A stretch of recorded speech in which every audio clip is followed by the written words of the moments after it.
नमस्कार सकाळ बड़ खबर सकाळ लाटेस्ट अपडेट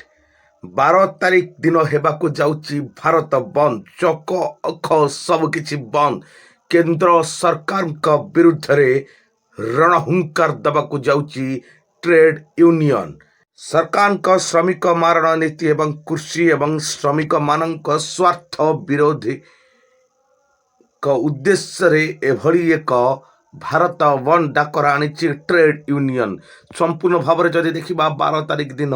भारत बंद सबकि बंद गाड़ी जानवाहन चलाचल संपूर्ण भाव में ठप बोली आगरू सूचना दी जाउछि सरकार एहार प्रत्युत्तर बीजेपी उत्तर रखिछि राजनैतिक अस्तित्व को बंचेबाकू एक अस्तित्व बोली स्पष्ट सूचना दी जदि देखा 12 तारिख दिन चक अख सबकि बंद जा सकाळ